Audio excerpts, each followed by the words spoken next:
The morbid distinction of being directly responsible for the death of more people than any human being in history belongs to Mao Zedong, the dictator of China from 1949 until his death in 1976. Born on December 26, 1893, Mao was the son of a prosperous farmer who had lifted himself from poverty.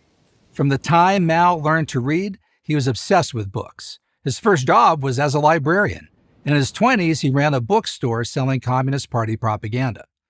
Mao became a Marxist not out of idealism. His only ideal was Mao.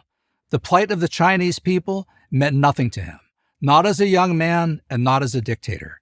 For Mao, other people existed to be used. Their lives didn't matter at all. In the early 1920s, Mao was one of a small group who joined together to form the Chinese Communist Party.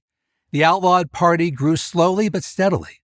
But the communists were no match for the Nationalist Party and its armed forces led by Chiang Kai-shek. While Chiang was your classic strongman, the nationalist movement at least pointed toward a democratic future. No one could say that about Mao and the communists.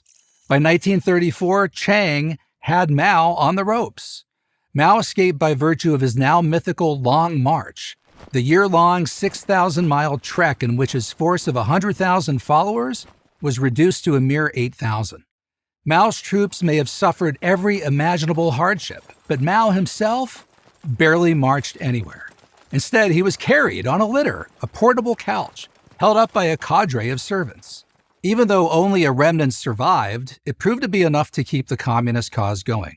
Ironically, it was the Japanese invasion of China in 1937 that saved the communists. Chiang reluctantly diverted his attention away from Mao to fighting the Japanese.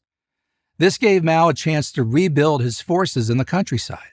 By 1949, Mao had amassed an army of 1.5 million men. That was more than enough to defeat Chiang and establish himself as the absolute ruler of all of China. 500 million people, a fifth of the world's population, were thrust into one vast ideological laboratory. In rural areas, families were herded into collective farms. They no longer would work for themselves. They would work for the government.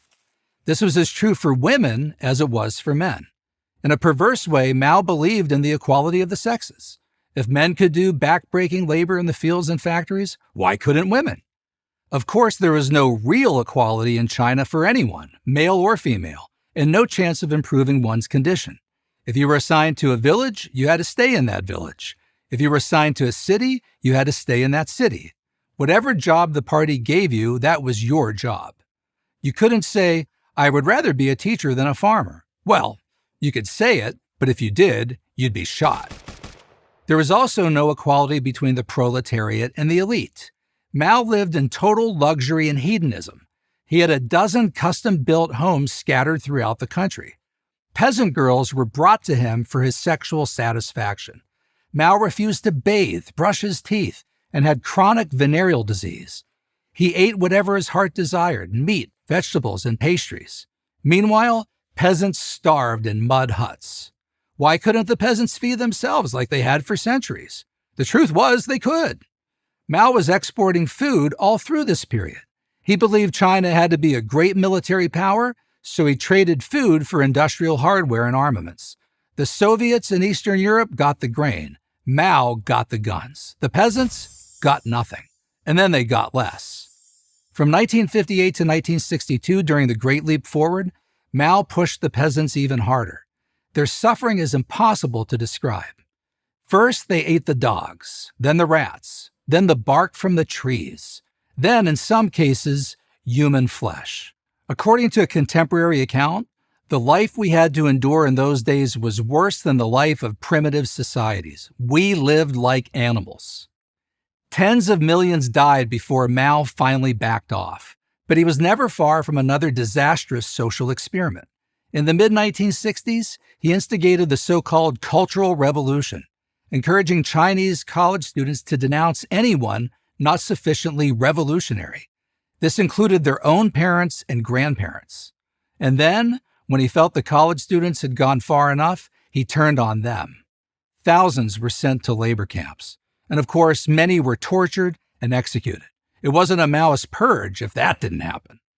After being directly responsible for the murder of between 50 and 70 million of his own people, After impoverishing the most populous country in the world, after killing anyone who opposed him, Mao died in his bed in September 1976.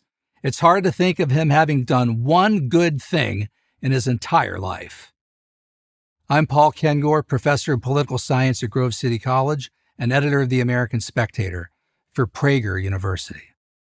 Thank you for watching this video. To keep PragerU videos free, please consider making a tax-deductible donation.